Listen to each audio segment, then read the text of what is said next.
Oh my God. You ready for this? Because I am literally not joking you. This is where the vast majority of my energy is actually focused right now.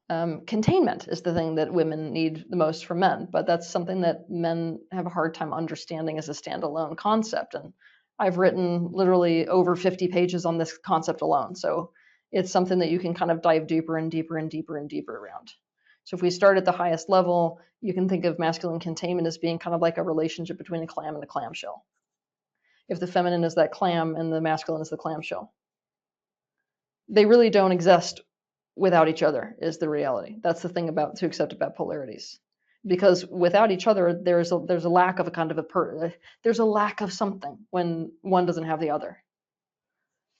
Um, so let's look at these different ingredients. So the first element of containment is to put your energy around her. Now, this may seem kind of airy-fairy, but men really do actually understand this, and usually they understand it with the things that they care the most about. It doesn't matter whether you're in the same time space as another person. You have the capacity to essentially put your energy around whatever it is that you have claimed. So there's an element of claiming inherent to putting your energy around something.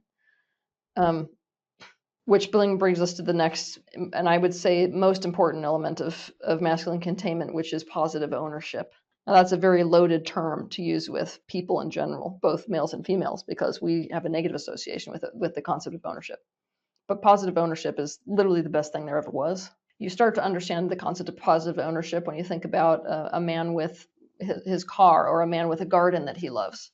When a man takes ownership, positive ownership over something, he's essentially saying that the care and well-being of this thing is on me.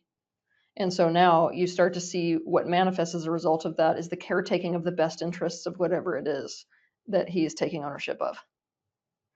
So that next element is responsibility. With that ownership, there's a high degree of responsibility. And this is what I watch men not wanting to do, but men in the past really understood this concept, that what a woman is needing essentially from a man is for him to take responsibility for her. That doesn't mean that a woman has no responsibility, period, at the end. But it means that a woman's like, whatever's going on with her is a problem for me, both positively and negatively. So this kind of state of being enables the feminine to exist and to unfold within that masculine container in a way where all of the wonderful things that a man is actually wanting from a woman start to unfold towards him. That's what he's wanting from her anyways. That next element, the next ingredient, is attunement and understanding. In order to know what to do with something, you have to be highly attuned to that thing. Now, men wouldn't have as much resistance to this if they saw attunement, and including emotional attunement, as a very important sense that they have within the universe. Like, no man wants to be flying blind in the ocean. He would like to have all of his instruments working, telling him all the information he can possibly have. Now, that's what attunement does for you. Having attunement and having deep levels of understanding of the female that's essentially in your care enables you to provide incredible levels of positive ownership for her, to do the right thing around her, and it enables her to let go so you can essentially take leadership, which is another element of this. That next element is protection, safety, and security. Now, I'm going to go ahead and tell you that this is something that is so critical between men and women that I don't think men or women are really actually swallowing the degree to which this is important. Now, I've gone and I've told you that protection is what I need, but like, I'm going to put myself over in this very extreme category. And you need to sort of drop me off there because, being in my position, I have to be able to both identify with other women, but also see where I'm different. Women in general feel such levels of unsafety that, like, it doesn't matter how much unsafety a man feels, he does not understand what it is to exist in the planet as a female.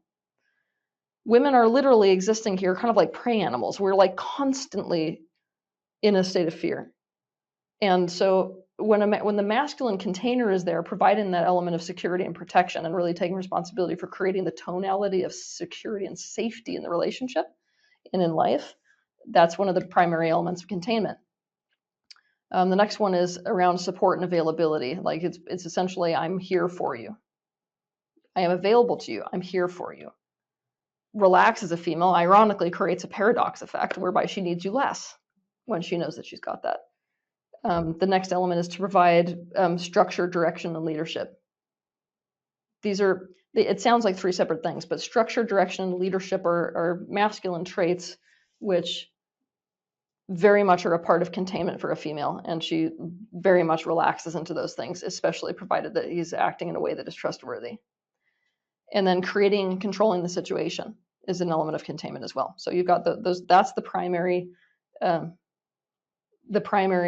say, ingredients to what masculine containment is all about. And if a man masters that shit, a woman can't live without you, straight up. Thank you guys so much for watching. If you enjoyed that episode, you might also enjoy this episode over here, as well as this one over here. Thank you for subscribing. Appreciate you. I'll see you in the next video.